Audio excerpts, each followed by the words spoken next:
Hello, and welcome to the lecture on 6.6. Today we're going to talk about the law of cosines. Now, we talked about 4 cases for which we could solve a triangle yesterday. We really only covered case 1 and case 2 yesterday. Today we're going to cover case 3 and case 4. Case 3 is when we know 2 sides and an included angle. Case 4, all 3 sides are known. Now, when we have either one of these cases, we're going to use what we call the law of cosines. Now, I'm going to derive the law of cosines for you very quickly. I'm going to draw it in the xy plane so that we can have some coordinates so that we can figure out something a little bit easier. You'll see in a second what I mean. Suppose we have a triangle that looks like this. We can call this angle C, which makes this side C. Call this side B, which would mean that this is angle B, and this is side A, and this would be angle A. Now I'm going to finish this right triangle by drawing a line straight down here and then over. So we can see that we have a right triangle here. And C is our hypotenuse of this right triangle. So using the Pythagorean theorem, we can say that C squared will equal to A plus this little bit quantity squared plus this height squared. Let's call this our x value. We can figure this out pretty easily. The cosine of C will equal x over b. Now why? Why is that? So recall, on a circle with radius r, some angle, theta, we have a radius r here, cosine of this theta will equal the x value divided by r. So in our case, because our radius in a perceived circle, if we drew a circle here, we would have a radius of b. The cosine of C will equal x divided by b.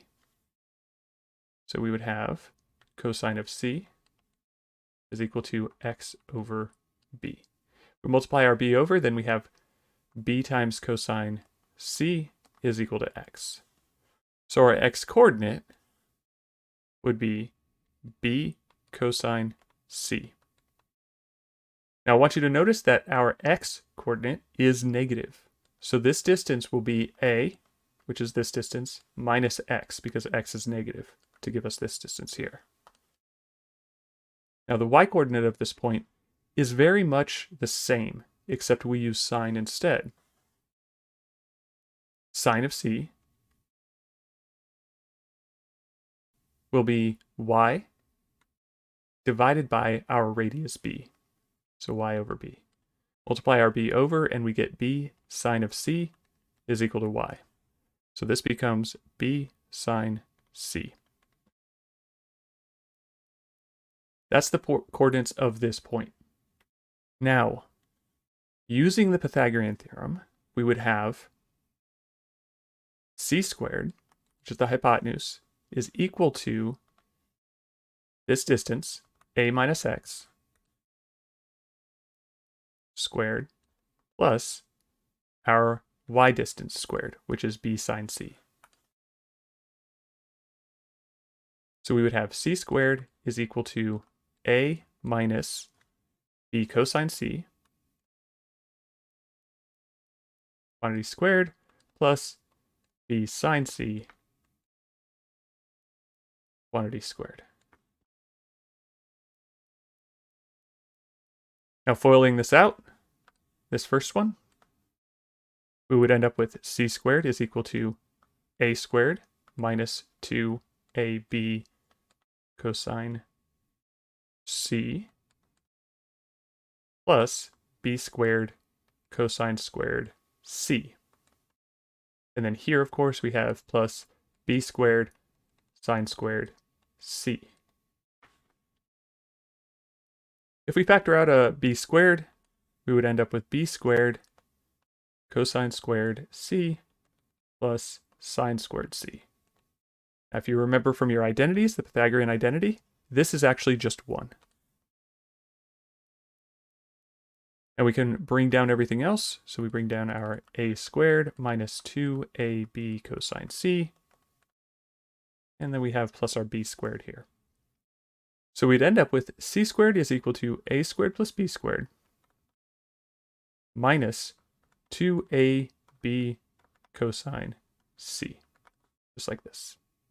Now I can produce the other forms of the law of cosines the exact same way. I'm going to go ahead and formalize this. Law of cosines. In any triangle, ABC, we have a squared is equal to b squared plus c squared minus 2bc cosine A.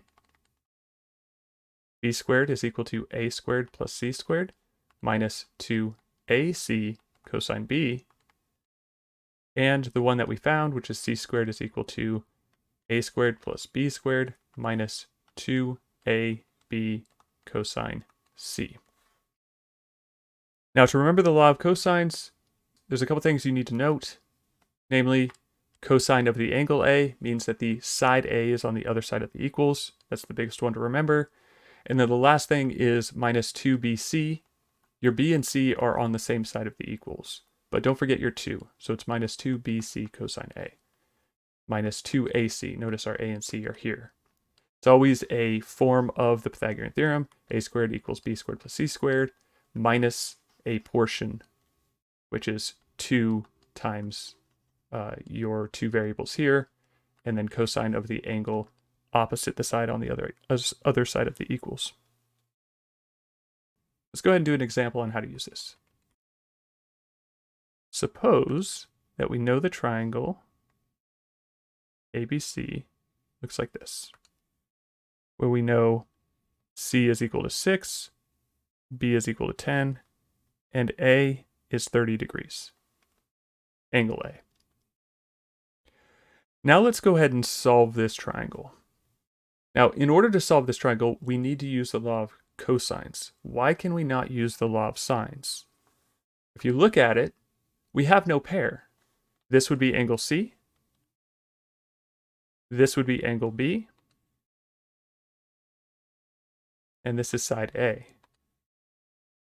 So if we wanted to use the law of sines, remembering that the law of sines is sine of A divided by A is equal to sine of B divided by B is equal to sine of C divided by C. Notice that we have no pair of known values. We know angle A, but we don't know side A. We know side B, but we don't know angle B. And we know side C, but we don't know angle C. So I can't fill in any more than 2 of the variables for any one of these equations.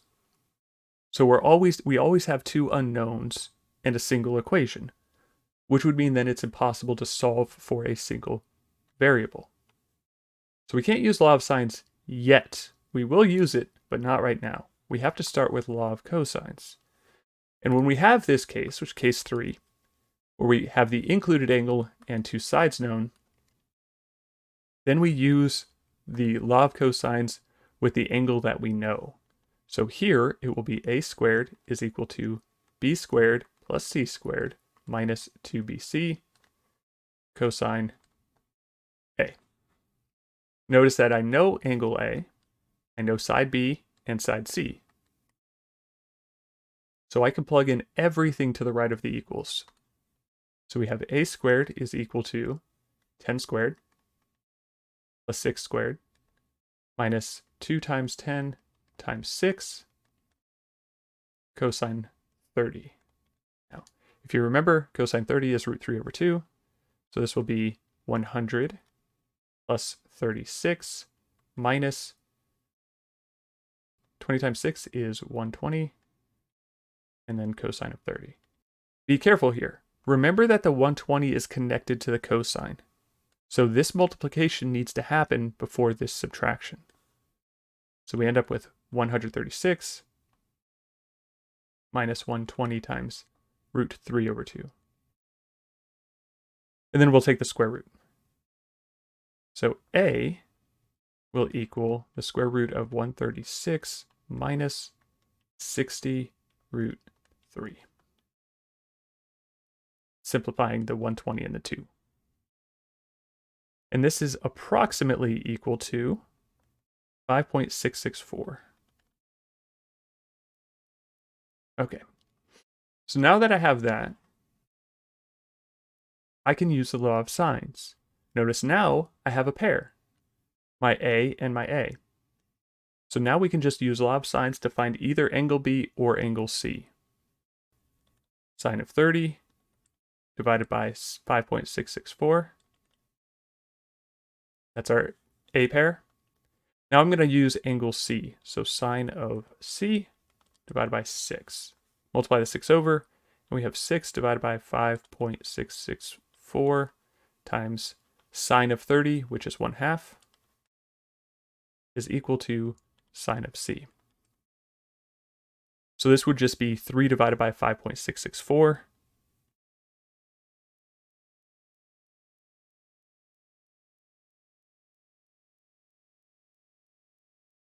And then we do the inverse sine function. Now, I will make a note. There is no need to actually try to find a second triangle. It's not gonna be possible in this case. That's only in the ambiguous case, which is case 2 from last section. So we don't need to actually do anything other than take the inverse sine. So C will equal approximately 31.985 degrees. So we have that, just 31.985 degrees. And then we can find angle B very easily by just subtracting both 30 and 31.985 from 180 degrees. Remember that angle A, angle B, and angle C all sum up to 180 because they are angles of a triangle. So angle B will equal 180 minus 30 minus 31.985. And angle B ends up being 118.015 degrees. And we're done. We've solved the triangle. Again, I need to note this. I will note it again later when we're doing another problem. But I want to emphasize that this 120 is connected to the cosine. It's such a common mistake for students to mess this up. Some students will add these two together, 100 plus 36, and then they'll subtract 120. And then just leave the cosine off by itself. You can't do that. You have to remember order of operations. 120 times cosine of 30 comes before subtraction. Do another example here. 3 Jedi cruisers are in orbit above Camino. The distances between them are 3 kilometers, 5 kilometers, and 6 kilometers. Solve the triangle formed by the 3 ships.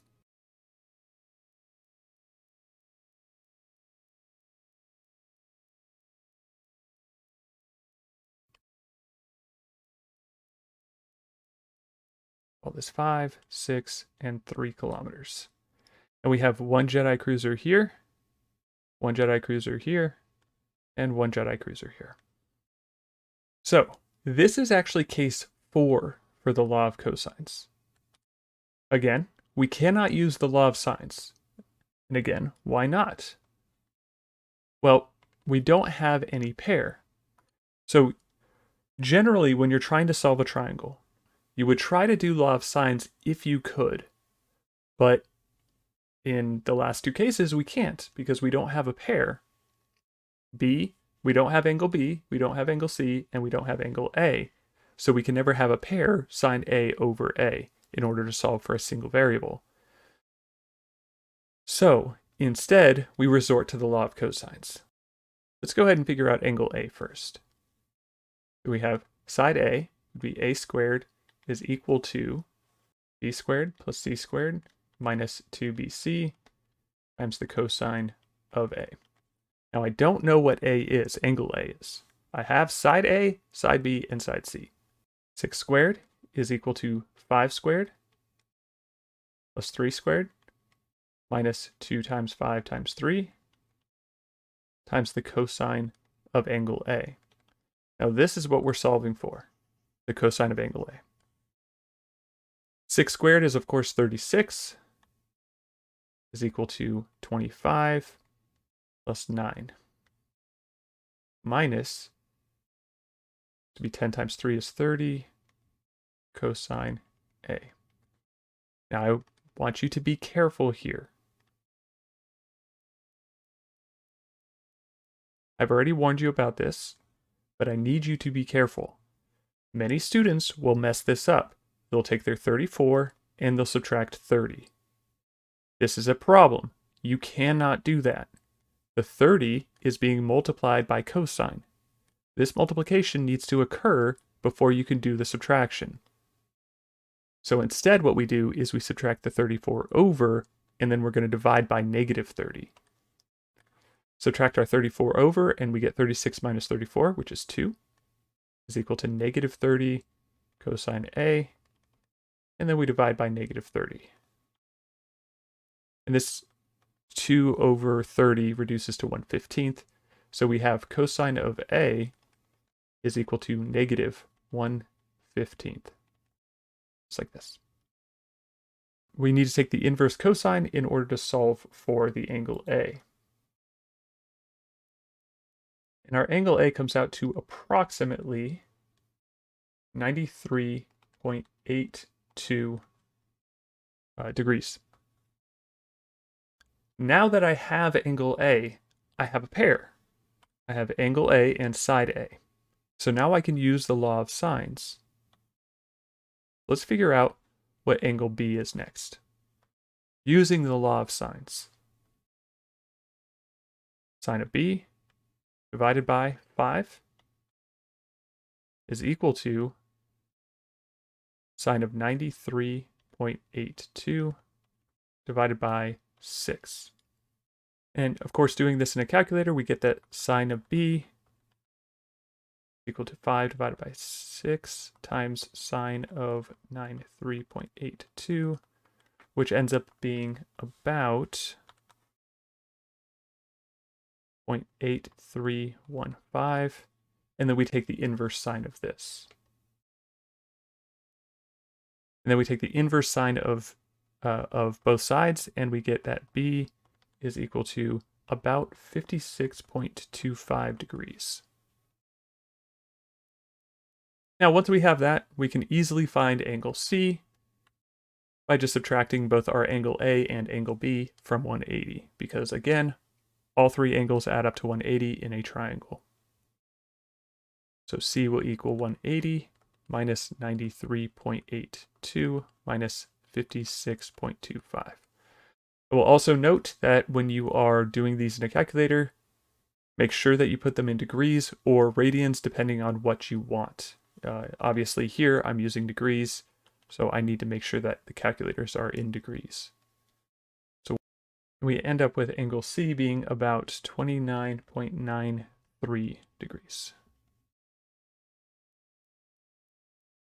And we have our angles for the triangle formed by the three ships. Go ahead and try one on the accompanying worksheet. Solve the triangle. Suppose we have a triangle that looks like this. This would be 10, 20, and 15. You're going to follow the exact same steps of the previous problem, where you use the law of cosine first, and then the law of sines, and then just subtract from 180. Should be able to get it from there. All right, the next topic I want to talk about is the area of a triangle. Specifically, Heron's formula. Heron's formula takes a while to prove.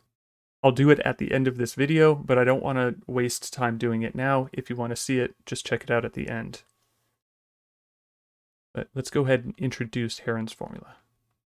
Now, Heron's formula uses three sides of a triangle. Normally, if we know two sides of the triangle and the included angle, we can just use A is equal to 1/2 AB sine C in this case. If we knew what sine C, or if we knew what C was and we knew what A and B were, then we could solve for this very easily. But if we don't know an angle and we instead know all three sides, then we just use Heron's formula instead. The area of a triangle ABC is given by square root of S times S minus A times S minus B times S minus C, where S is equal to 1/2 A plus B plus C is the semi-perimeter of the triangle. Meaning that A, B, and C are the sides of the triangle. If you add up all the sides of the triangle and then you divide by 2, then you have your S. And then you plug your S, your A, your B, and C in, and you can solve the area this way. And again, I will go over the proof of this at the end of the video. But now let's go ahead and just jump right into an example because there's not much to it other than plugging in values. Find the area of the triangle with sides 12, 13, and 7. So if we have sides 12, 13, and 7, we would have S is equal to 1/2, 12 plus 13 plus 7, which again is the semi-perimeter of the triangle. We just add up all 3 sides, divide by 2.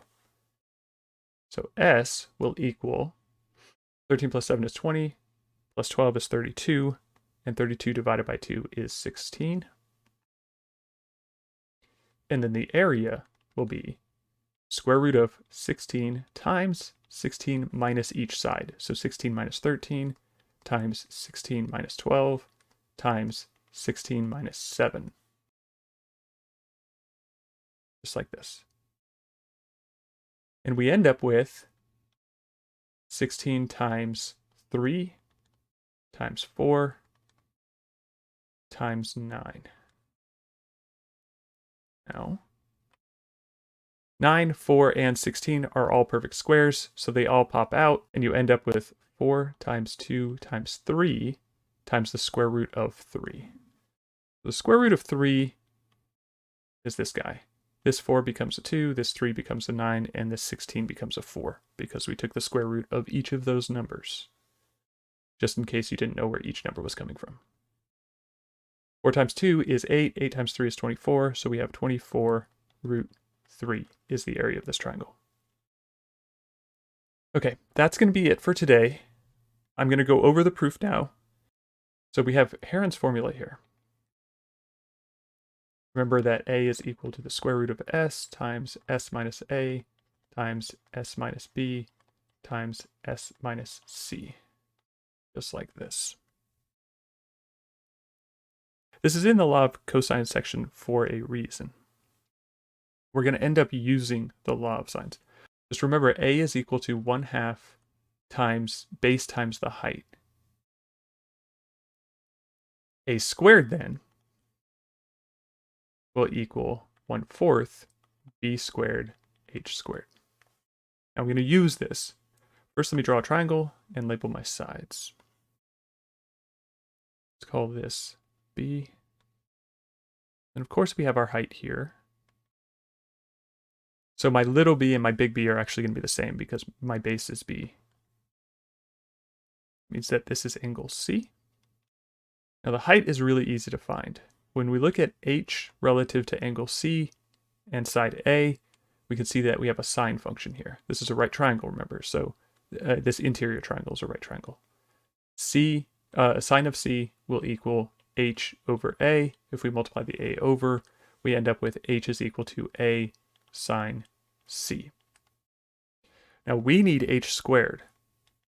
So we have then H squared is equal to A squared sine squared C. Now if you recall, we have 1 is equal to sine squared theta plus cosine squared theta. This is an identity that we use, the Pythagorean identity. If I subtract my cosine squared over, then I have sine squared theta is equal to 1 minus cosine squared theta. This is always true because it's an identity. Notice here that I have a sine squared C. So if I replace my theta in this formula with C, then I would have sine squared C is equal to 1 minus cosine squared C. So I'm going to substitute that, and we have H squared is equal to A squared 1 minus cosine squared C, just like this. Obviously in parentheses. Further recall that A squared minus B squared is equal to A plus B times A minus B. Now we have a difference of squares. 1 is a perfect square, and cosine squared obviously is a perfect square. It's cosine C squared. So I'm going to factor this into a squared 1 minus cosine c 1 plus cosine c. Next, we're going to use the law of cosines. So remember, I'm going to use the c squared law of cosines. So c squared is equal to a squared plus b squared minus 2ab cosine angle c. I have cosine c here and here. I need to get rid of them. So what I need to do is solve for cosine c in this formula. So if I subtract my b squared, subtract my a squared, and then divide by this. So we'll have c squared minus a squared minus b squared divided by a negative 2ab. We would be solving for cosine c in this case. Now I can move the negative to the top, and I end up with just a squared plus b squared minus c squared divided by 2ab, just like this. Pretty straightforward so far. And this is, of course, cosine c. So I'm going to leave my a squared on the outside here. Remember, so far we're only solving for h. I'm trying to get my h into terms that I want it in before I plug it into my area. So we have our a squared, 1 minus our cosine c, which is a squared plus b squared minus c squared, divided by 2ab, and then 1 plus the same thing, a squared plus b squared minus c squared, divided by 2ab, just like that. Now, what I'm going to do is find a common denominator between 1 and this fraction, and this 1 and this fraction as well. So we end up with a squared. This is going to be 2ab over 2ab.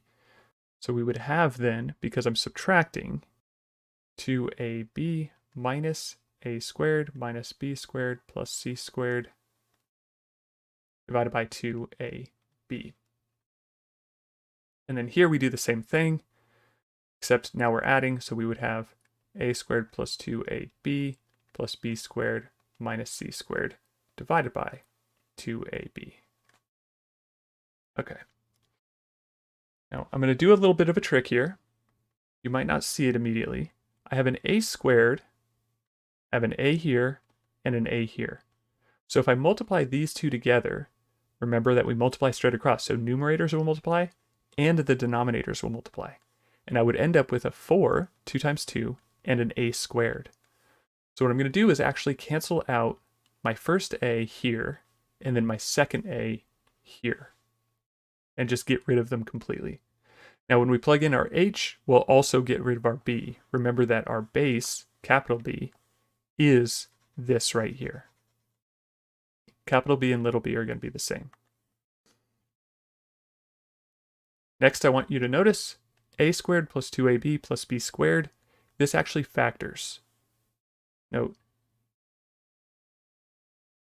a plus b quantity squared is equal to a squared plus 2ab plus b squared. So notice here we have an a squared plus 2ab plus b squared. So this will factor into a plus b quantity squared. So we then have, second one is a little bit easier to see, so I'm going to do that one first. A plus b squared minus c squared divided by 2b. And then the last thing I want you to notice, a minus b squared is equal to a squared minus 2ab plus b squared, like this. Now notice that the only thing that changed here while having a negative instead of a positive is that I get a negative here. The b squared is the same, the a squared is the same, but instead of having plus 2ab, I have minus 2ab. So here, if I factor a negative out of these first three terms, I would end up with negative a squared minus 2ab plus b squared. Now notice that that's exactly what I have here. A squared minus 2ab plus b squared. So I end up with c squared minus a minus b quantity squared divided by 2b. And lastly, before I start plugging stuff into my area formula, which of course is up here, I'm going to factor again. So we have h squared is equal to, now again, I have a difference of squares, c squared minus a minus b quantity squared. So I have a square term here and a square term here.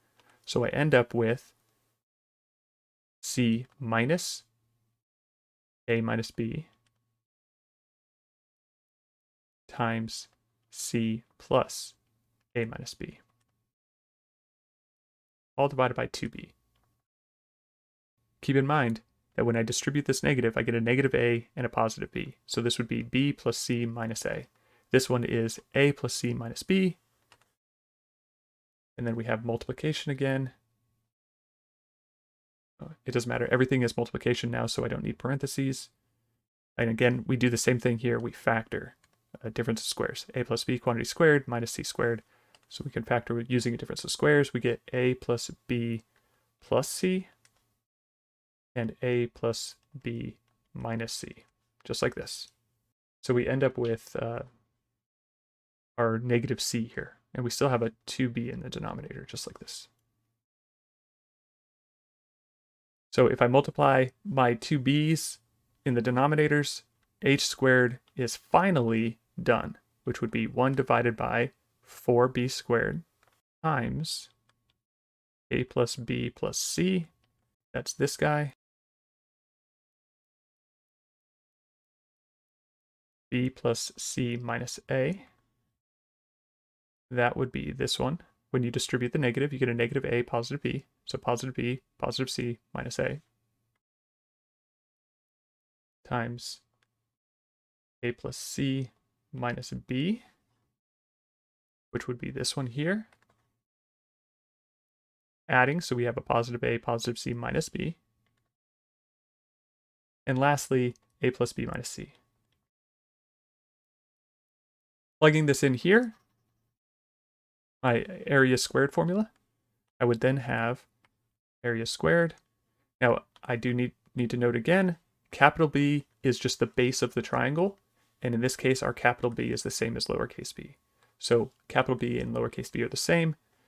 So I end up with 1/4 times little b squared, that would be my capital B, is the same as little b, times h squared, which is all of this, times 1/4b squared, a plus b plus c, b plus c minus a plus c minus b, and a plus b minus c. Now, the last thing that we need to remember is what s is. S is equal to 1/2 a plus b plus c. Also cancel our b squareds because we're multiplying and dividing by b squared. So we have 1/4 times 1/4, which is 1/16. This is also the same thing as 1/2 times 1/2 times 1/2 times 1/2. 1/2 to the 4th power, same thing. I'm going to pull just 1/2 of this. So we have 1/4 times 1/2 times 1/2 times a plus b plus c, and then all the rest of this. If I pull just 1/2 of it, hopefully you can see that this is exactly s, 1/2 a plus b plus c, 1/2 a plus b plus c. Okay. So I end up with 1/4 times 1/2 times s. Now this term here, I'm going to write here, but I'm going to write it a little bit differently. I'm going to do a plus b plus c minus 2a. So what I did was I added and subtracted an a. So I added an a here, so I get a plus b plus c, and then subtracted an extra a just so that we would cancel out. Essentially, I added 0. If I condense this, a minus 2a is the same thing as a negative a. So these two are identical. But also notice that if we multiply my 2 over, I would have 2s is equal to a plus b plus c, which is exactly what I have here. A plus b plus c is exactly 2 times s. So I get here So this piece became S. This piece is going to be 2S minus 2A. We do the same thing with these two as well. A plus B plus C minus 2B, and then A plus B plus C minus 2C. And these two drop down in the exact same fashion, right? So we would have 2S minus 2B, and this one is 2S minus 2C. The last thing I want to do is factor 2 out of each of these. So we then have 1/8, 1/4 times 1/2 times S. This is still A squared.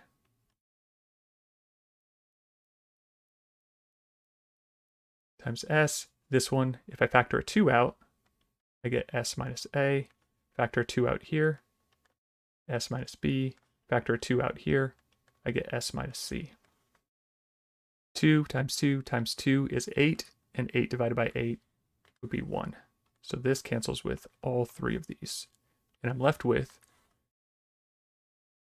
A squared is equal to S times S minus A times S minus B times S minus C, which is exactly Heron's formula. Once you take the square root, you're done.